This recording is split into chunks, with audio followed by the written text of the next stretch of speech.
नमस्कार दोस्तों, साधना IAS academy उदय के यूट्यूब चैनल में आप सभी का एक बार फिर हार्दिक अभिनंदन है। चलिए दोस्तों, पिछले वीडियो से संबंधित कुछ क्वेश्चन देखते हैं हम लोग। संघीय विधायिका से संबंधित क्वेश्चंस। पहला क्वेश्चन आप लोगों के सामने, लोकसभा अध्यक्ष को उसके कार्यकाल की समाप्ति से पहले पद से हटाया जा सकता है। ठीक है, ध्यान रखें, पूछ रहा है लोकसभा अध्यक्ष को उसकी कार्यकाल की समाप्ति से पहले पद से हटाया जा सकता है। पहला, प्रधानमंत्री की संस्तुति पर राष्ट्रपति द्वारा। दूसरा, यदि लोकसभा इस आशय का प्रस्ताव पारित कर दे। तीसरा, यदि लोकसभा और प्रधानमंत्री इसका निर्णय ले लें। चौथा, इनमें से कोई नहीं। तो इसका उत्तर पता ही होगा आप सब लोगों को, और जिनको नहीं पता है वो बता देते हैं। इसका उत्तर होगा बी, यदि लोकसभा इस आशय का प्रस्ताव पारित कर दे। ठीक है, ध्यान रखेंगे। दूसरा, लोकसभा के एक वर्ष में कम से कम कितने सत्र बुलाए जाते हैं, ये हम लोग पिछले वीडियोस में सब कुछ पढ़ चुके हैं। थोड़ा सा अगर आप लोग रिकॉल करेंगे तो सब चीज़ ध्यान आएगी। तो इसका उत्तर हो जाएगा 2 बार, यानी 6 महीने में कम से कम एक बार बुलाना जरूरी होता है सत्र को। ठीक है, ध्यान रखें। लोकसभा में मंत्रिपरिषद के विरुद्ध अविश्वास प्रस्ताव लाने हेतु न्यूनतम सदस्य संख्या कितनी होनी चाहिए। देखिए, अभी पिछले वीडियोस में, हर वीडियोस में मैं आप लोगों को ये बात बता रहा हूँ कि कम से कम 50 सदस्य हमें चाहिए होते हैं कोई भी अविश्वास प्रस्ताव का या निंदा प्रस्ताव, कार्य स्थगन प्रस्ताव, जो भी है। ठीक है ना, तो ये 50 सदस्य आप लोगों को रट लेने चाहिए। 50 सदस्य कम से कम चाहिए। ठीक है, तभी रखा जाएगा। जब तक ये लोग समर्थन नहीं करेंगे 50, तब तक इस तरह का प्रस्ताव नहीं रखा जा सकता है। नेक्स्ट, लोकसभा का कार्यकाल किसी भी हालत में नहीं बढ़ाया जा सकता। एक बार में 6 महीने के लिए बढ़ाया जा सकता है। आपातकाल की घोषणा के दौरान एक बार में 2 वर्ष के लिए बढ़ाया जा सकता है। आपातकाल की घोषणा के दौरान एक बार में 1 वर्ष के लिए बढ़ाया जा सकता है। तो इसका उत्तर देख रहे हैं हम कि किसी भी हालत में नहीं बढ़ाया जा सकता, ये तो गलत है, बढ़ाया जा सकता है। ठीक है, एक बार में 6 महीने, इसलिए ये गलत हो गया। एक बार में 2 वर्ष के लिए, इसलिए ये गलत हो गया। ठीक है ना, एक बार में 1 वर्ष के लिए बढ़ाया जा सकता है, ये वाली बात बिल्कुल ठीक है। और अगर फिर बढ़ाना होगा तो फिर 1 वर्ष के लिए बढ़ाएंगे, यानी एक बार में 1 वर्ष के लिए बढ़ाया जा सकता है। पिछली वीडियोज में हम लोगों ने इसको डिस्कस किया है, दोबारा देख सकते हैं आप लोग अगर ध्यान नहीं होगा। नेक्स्ट, निम्न में से कौन सा कथन भारत के संविधान की 4थी अनुसूची को सही वर्णित करता है, यानी कि 4थी अनुसूची में किस चीज का वर्णन है। सिंपल सा क्वेश्चन है, उत्तर हो जाएगा आपका राज्यसभा में स्थानों का आवंटन के बारे में 4थी अनुसूची है। ठीक है, ध्यान रखेंगे। नेक्स्ट, निम्न में से कौन राज्यसभा की एकांतिक शक्ति के अंतर्गत है। कहने का तात्पर्य है क्वेश्चन का कि ऐसी कौन सी शक्तियां हैं जो केवल राज्यसभा के पास है, लोकसभा के पास नहीं है। तो अब आप लोग समझ गए होंगे कि कौन कौन सी शक्ति है। तो नई अखिल भारतीय सेवाओं का सृजन करने की जो शक्ति है वो केवल राज्यसभा के पास है, लोकसभा के पास नहीं है। यही सबसे पहले जो राज्यसभा है, यही सबसे पहले नई अखिल भारतीय सेवाओं के सृजन के बारे में अपने यहाँ से संकल्प पारित करती है और उसके बाद संसद इसका गठन कर देती है। ठीक है ना, तो एक तो ये शक्ति एकांतिक थी। दूसरी शक्ति, अगर आपको याद आ रहा हो, आर्टिकल 249 के तहत कि अगर राज्य सूची के किसी भी विषय को राज्यसभा को अगर ऐसा प्रतीत होता है कि वह राष्ट्रीय महत्व का है तो वह उस पर भी कानून बनाने की संस्तुति कर सकती है। ठीक है ना, तो एकांतिक शक्ति प्राप्त है। ठीक है, चलिए नेक्स्ट देखते हैं। वित्त विधेयक को प्रस्तुत करने के विषय में निम्नलिखित में से कौन सा कथन सही है। ठीक है, बात कर रहे हैं हम यहाँ पे वित्त विधेयक की। ठीक है, राज्यसभा में प्रस्तुत किया जाता है, बिल्कुल नहीं, गलत बात है, राज्यसभा में नहीं किया जाता। लोकसभा में प्रस्तुत किया जाता है, ये बिल्कुल सही बात है। ठीक है ना, वित्त विधेयक लोकसभा में प्रस्तुत किए जाते हैं। लोकसभा में प्रस्तुत नहीं, गलत हो गया। ये किसी भी सदन में प्रस्तुत किया जा सकता है, ये भी गलत है। तो ये क्या होगा, केवल ऑप्शन 20 ठीक है, ये लोकसभा में प्रस्तुत किया जाता है। ठीक है, नेक्स्ट क्वेश्चन देखते हैं। यदि वार्षिक केंद्रीय बजट लोकसभा द्वारा पारित नहीं होता है तो, ठीक है ना, वार्षिक केंद्रीय बजट, जो बजट हर साल पेश होता है, अगर वो लोकसभा पारित नहीं कर पाए तो ऐसी स्थिति में क्या देखते हैं। सुझाव हेतु बजट राज्यसभा के पास भेज दिया जाता है, नहीं, ये तो हो ही नहीं सकता। ठीक है ना, संशोधन करके यह पुनः पेश किया जा सकता है, ये भी नहीं हो सकता। प्रधानमंत्री अपनी मंत्रिपरिषद का त्यागपत्र पेश कर देता है, या केंद्रीय वित्त मंत्री अपना त्यागपत्र दे देता है। अब उत्तर यहाँ पे आपका सी या डी में से किसी एक में है। ठीक है ना, तो अगर आप लोग चाहें तो आप लोग भी उत्तर दे सकते हैं इसका जल्दी से। ऐसे इसका उत्तर मैं आपको बता देता हूँ कि प्रधानमंत्री अपनी मंत्रिपरिषद का त्यागपत्र पेश कर देता है। ठीक है, अगर लोकसभा में बजट पारित नहीं हो पा रहा है तो इसका मतलब क्या होता है कि सरकार जो है वो अल्पमत में है। ठीक है, तो इसको सरकार को त्यागपत्र देना पड़ेगा। ठीक है, ये ध्यान रखेंगे। स्पीकर के बारे में कौन सा कथन सही है? ठीक है, सही बात पूछ रहा है। यह जरूरी नहीं कि अपने निर्वाचन के समय वह सदन का सदस्य हो, लेकिन उसे अपने निर्वाचन के 6 माह के भीतर सदन का सदस्य बनना होगा। गलत बात है ये जो वाली बात है ये किसी मंत्री पद पर लागू होती है। ठीक है, मंत्री बनाया जा सकता है, लेकिन 6 माह के भीतर उस व्यक्ति को सदन का सदस्य बनना होगा। ठीक है, लेकिन स्पीकर के बारे में नहीं, क्योंकि स्पीकर चुने हुए सदस्यों में से ही फिर चुना जाता है। ठीक है, ध्यान रखेंगे। दूसरा है, यदि त्यागपत्र देना चाहे तो उसे अपना त्यागपत्र उपाध्यक्ष को संबोधित करना होगा। हाँ, बिल्कुल ठीक बात है। ठीक है ना, अगर त्यागपत्र देना है अध्यक्ष को तो वो उपाध्यक्ष को देगा। यदि सामान्य अवधि से पूर्व सदन को भंग कर दिया जाए तो उसे अपना पद छोड़ना पड़ता है। नहीं, ये गलत बात है। वो तब तक पद नहीं छोड़ता जब तक कि नए स्पीकर नए स्पीकर अपने पद ग्रहण नहीं कर लेता तब तक। ठीक है, ध्यान रखेंगे। वह राष्ट्रपति के प्रसाद पर्यंत पद धारण करता है। नहीं, ये भी गलत बात है। वो पूरे लोकसभा के कार्यकाल तक रहता है। तो इसका उत्तर कौन सा हो जाएगा? बी। ठीक, यदि वह त्यागपत्र देना चाहता है तो वह उपाध्यक्ष को संबोधित करेगा। ठीक है, नेक्स्ट आते हैं 10वें क्वेश्चन पे। लोकसभा अध्यक्ष अपने कास्टिंग वोट का प्रयोग करता है, कब करता है? बताया था आप लोगों को, कब करेगा? ऑप्शन सी देखते हैं, वोट बराबर होने की स्थिति में। ठीक है, भारतीय संसद किस प्रकार से प्रशासन पर नियंत्रण करती है? ठीक है ना, भारतीय संसद किस प्रकार से प्रशासन पर नियंत्रण करती है? विभिन्न मंत्रालयों की सलाहकारी समितियों के माध्यम से, संसदीय समितियों के माध्यम से, कार्यपालिका को रिट जारी करके, या उपरोक्त सभी प्रकार से। तो अभी पिछले वीडियोस में पार्ट 2 वाले में हम लोगों ने देखा था कि संसदीय समितियों के माध्यम से संसद प्रशासन पर नियंत्रण या कार्यपालिका को नियंत्रण करती है। ठीक है, ध्यान रखेंगे। नेक्स्ट क्वेश्चन है, कौन सा कथन राज्य सूची के विषय के संबंध में विधि बनाने की संसद की शक्ति के बारे में सही नहीं है? यहाँ ध्यान रखेंगे। ठीक है ना, सही नहीं की बात कर रहा है कि सही नहीं है।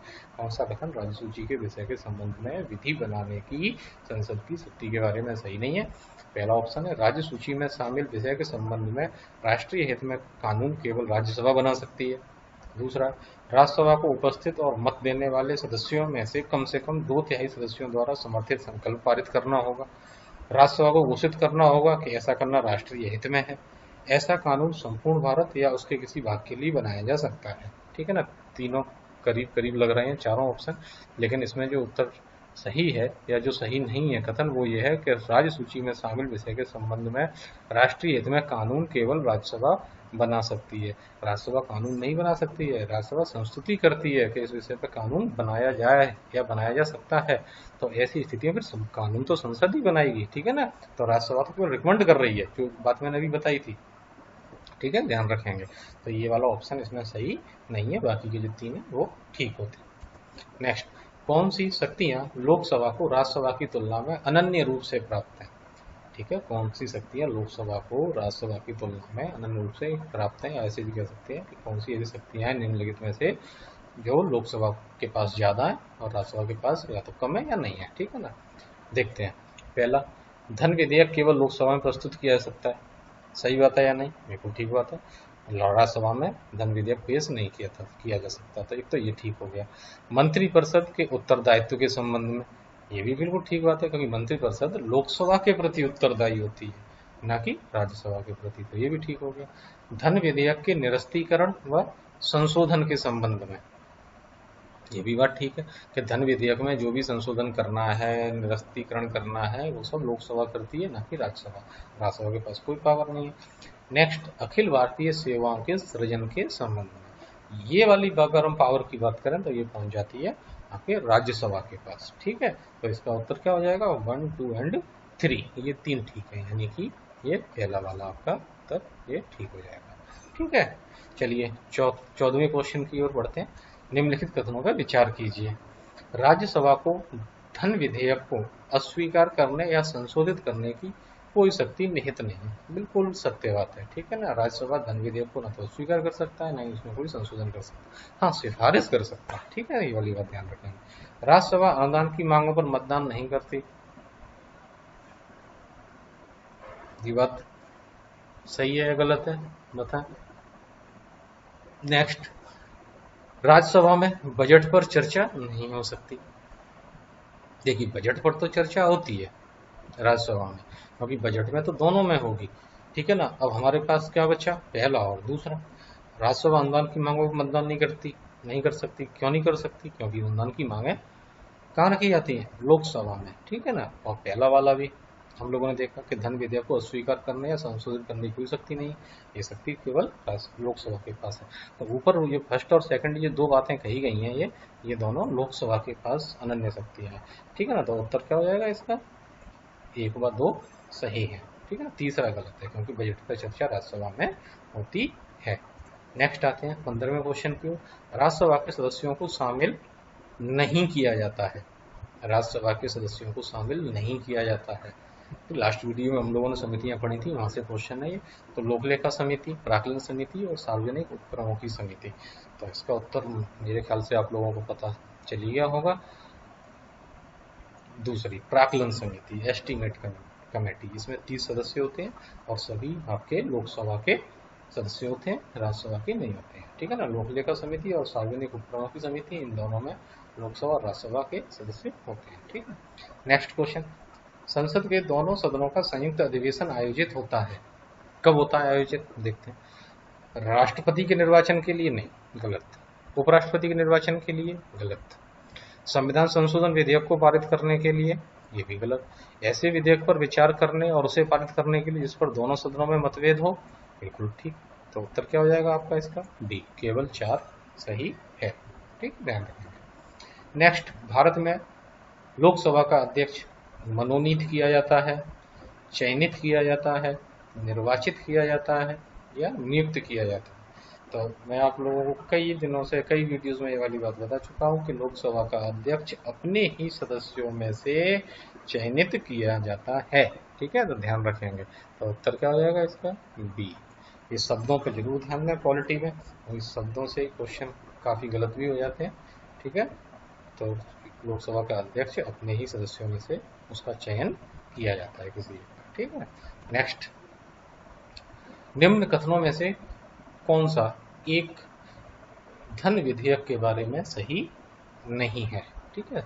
सही नहीं है पूछा है, तो ध्यान देंगे कौन सा एक सही नहीं है।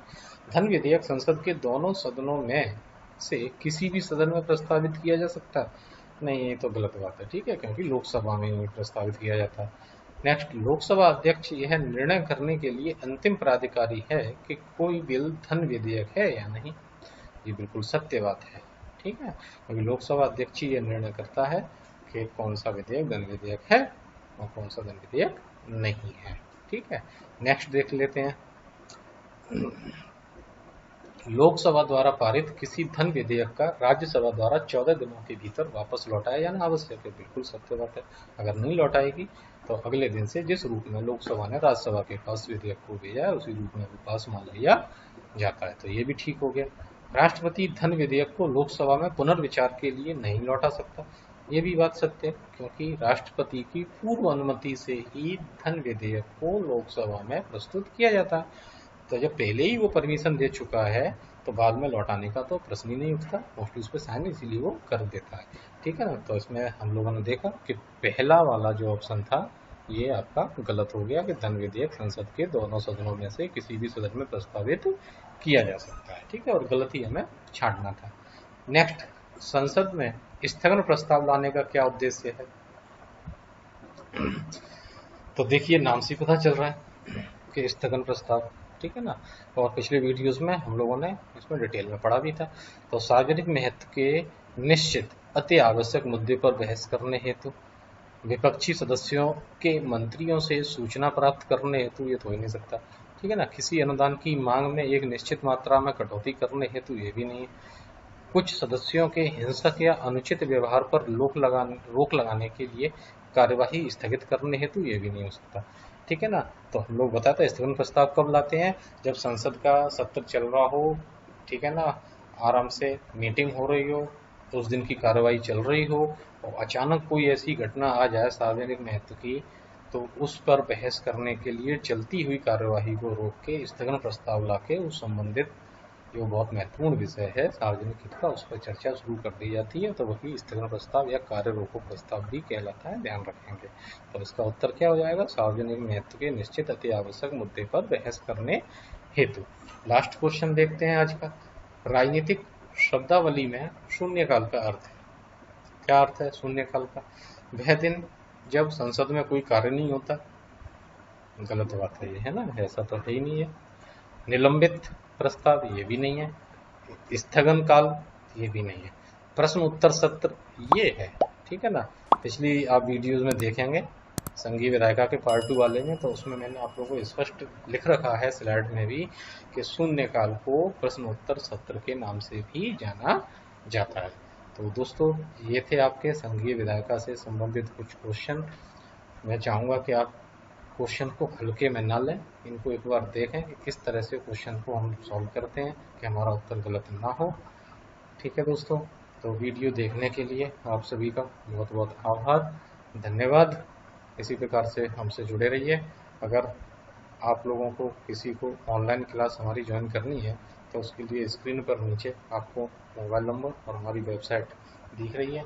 इस वेबसाइट पर जाके भी आप रजिस्ट्रेशन कर सकते हैं, और अगर कोई क्वेरी है तो आप फ़ोन करके अपनी क्वेरी हमसे कर सकते हैं। ठीक है दोस्तों, बहुत बहुत धन्यवाद।